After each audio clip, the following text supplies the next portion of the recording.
was about 12 minutes. Started off with, evoking past presidents. I'm surrounded by the portraits of Jefferson, Washington, Lincoln, Roosevelt, anchored him as the incumbent.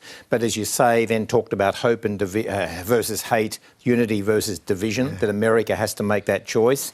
Careful, and then he made an endorsement of Kamala Harris, that he wanted to pass the torch to a new generation, new voices, fresh voices, younger voices, than the kings and dictators line to which you referred. So it was not a direct attack on Donald Trump, but it contained all of those elements we thought it would. Absolutely, and also some quite pointed references more broadly about democracy, and in fact saying democracy is at stake. And the other line that was later on was around the fragility of democracy. A republic, if we can keep it, the president said.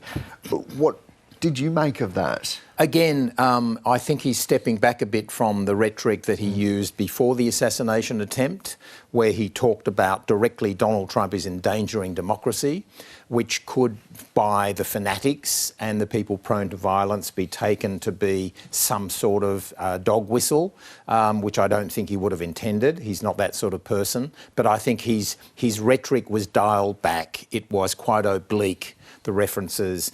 And look, the one thing that in terms of fact-checking that's jumped out at me, he talked about, I'm pleased to report that as the first president to report that America is not at war anywhere in the world, having been 4 times to Israel now since October 7. The people of Gaza who are devastated by American bombs would find that notion not accurate. And I suspect there would also be a distinction about Ukraine in there as well, and what constitutes US involvement. I'm sure that the president would be thinking about that.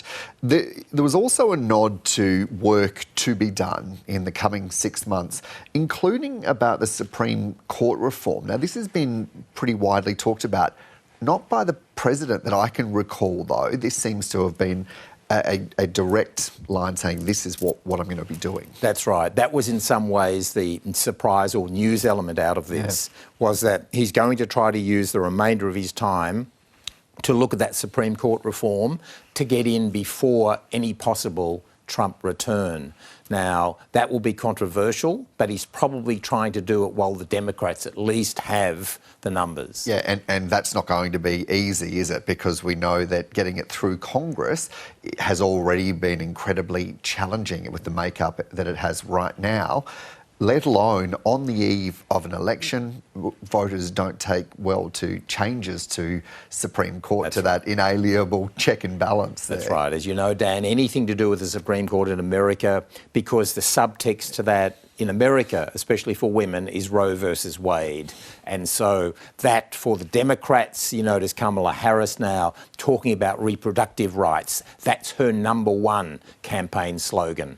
And to touch the Supreme Court in the United States, either from a Republican or a Democrat point of view, is always a lightning rod. Yeah, and if as Barbara Miller pointed out, that on the table, as has been discussed, could be term limits.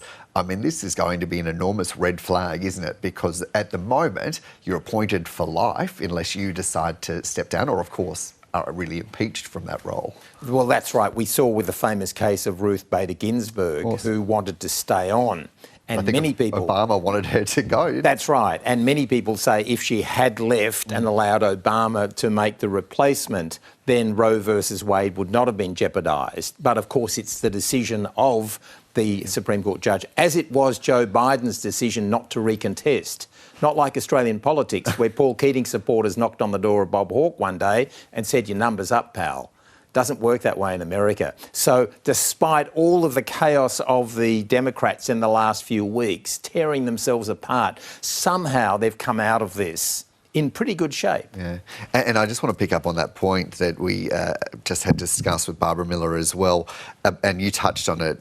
America is an idea more powerful than any dictator or tyrant. I saw, as he said that, you almost had a physical reaction there. What was your observation of that? Well, Dan, why on earth would he need to mention kings or dictators in an address from the Oval Office during an election campaign? As Barbara Miller said, clearly it's directed at one person, but he's trying to not quite come out and say that he thinks Donald Trump is a dictator, but he wants people to think that anyway. Yeah. So it would have been a speech crafted, every word would have been analysed many times by his own staff and everybody.